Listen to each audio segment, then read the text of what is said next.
fala aí pessoas, seja bem-vindo ao Entreter e Conhecer, aquele canal onde lhe mostra de como transformar a sua diversão numa fonte de informação. A proposta aqui é simples, é mostrar que alguns conteúdos, muitas vezes, é mais fácil de aprender do que você imagina.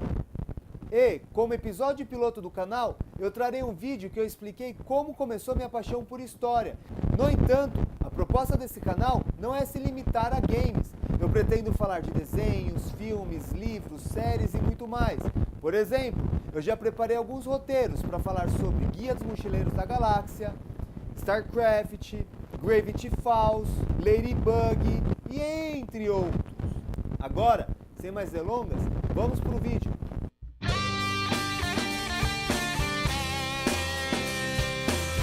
Falar desse assunto para mim é muito fácil, porque além de ser um professor e um gamer, a maioria dos meus estudos acadêmicos eu direcionei para como as tecnologias e os jogos auxiliam o aprendizado.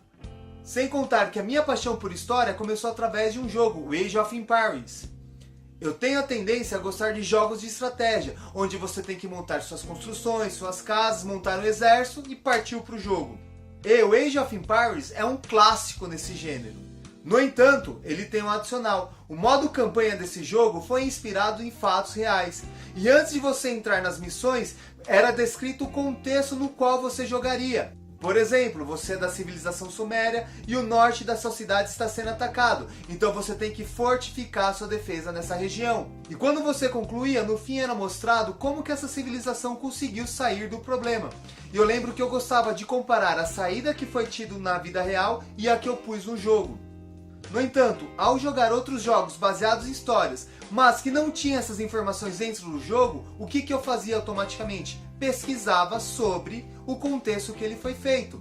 E sem eu perceber, eu estava aprendendo muito sobre história de uma forma muito descontraída. E o mais curioso é que nesses 12 anos que eu dou aula, não é raro os alunos comentarem: nossa professor, esse conteúdo que a gente está aprendendo vem em tal jogo. Como exemplo, esses dias eu estava dando aula sobre pré-história e um aluno comentou: nossa professor, esse é o tema do jogo Far Cry Primal. Tudo que o senhor está explicando aqui, nós vimos no jogo também.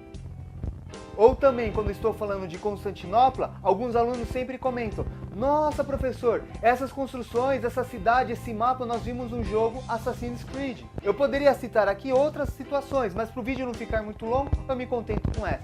Dessa forma, eu consigo criar um gancho com esses alunos no jogo com o conteúdo de história, dando um significado maior.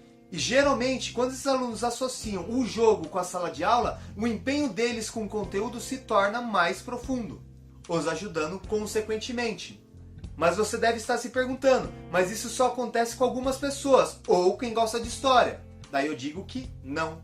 Estudos recentes na área da educação mostram que esses jogos têm um potencial sim de auxiliar o processo de ensino-aprendizagem. Porque ele vai contextualizar o conteúdo que esse aluno está aprendendo em algo fora da sala de aula. Dessa forma, fazendo mais sentido para o aluno. Sem contar que ele vai rever a mesma informação várias vezes, isso fixando mais a memória. Alguns estudos na área de neurociência mostram que alguns jogos podem auxiliar em algumas habilidades, como reflexo, coordenação motora, memória e entre outros. Sem contar que no episódio 2 eu fiz uma reflexão de como que o jogo The Sims ajudou um grupo de psicólogos no orfanato, que deixarei linkado no card e nas inscrições também.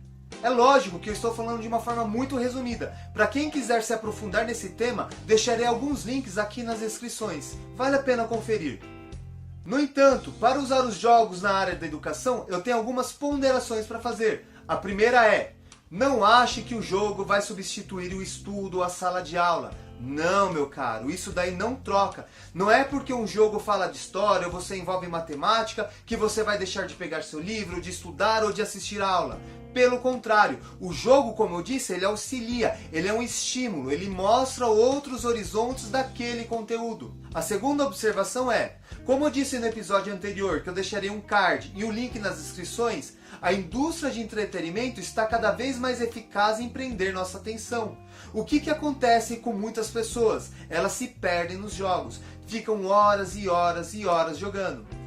Alguns estudos da neurociência Alegam que, quando a gente fica muito tempo na frente de um dispositivo eletrônico, sem uma pausa, sem um intervalo, nosso cérebro começa a fazer algumas reações químicas similares ao uso de droga ou álcool. No entanto, nós temos que tomar cuidado. Tudo em excesso faz mal. Aqui eu aproveito e trago de novo a campanha do canal. Jogue com responsabilidade. Não deixe sua diversão ser o atraso dos outros, nem lhe atrapalhar em outras instâncias de sua vida. Daí nós podemos chegar à seguinte conclusão: para que os jogos lhe ajudem nos estudos ou aprimorar alguma habilidade, você tem que usar esses instrumentos de uma forma adequada. É sempre importante nós usarmos esses recursos tecnológicos ao nosso favor, não deixando nos prejudicar. Garanto a você, se você fizer algo consciente, de forma responsável e com moderação, tudo vai se encaixar perfeitamente, não só no jogo, mas em outras instâncias da sua vida, seja na família, seja na escola, no esporte, entre outros. Inclusive, diversifique suas atividades. Um jogo é legal? Sim, mas você também tem que fazer outras coisas, como ler um livro, praticar um esporte, conversar com os amigos e assim vai, entre outros. Hashtag fica a dica. E para fechar esse raciocínio, eu pergunto a você, meu caro, você já aprendeu alguma coisa com algum jogo? Qual o conhecimento ou habilidade que você treinou devido a um jogo? Compartilhe conosco, deixe aqui nos comentários. Se você gostou dessa reflexão, não deixe de dar seu joinha. Se você não é inscrito no canal, não perca tempo, se inscreva logo, ainda há tempo. Garanto que aqui você terá muitas dicas de como melhorar no jogo e em outras instâncias da sua vida também. Ah, para você que me assistiu até aqui, lá vai uma mensagem. Caso você tenha sugestão de algum tema ou queira algumas dicas para como transformar algum conteúdo de forma mais prazerosa, deixe aqui nos comentários, que eu farei o máximo para atender a sua necessidade. Muito obrigado e até a próxima!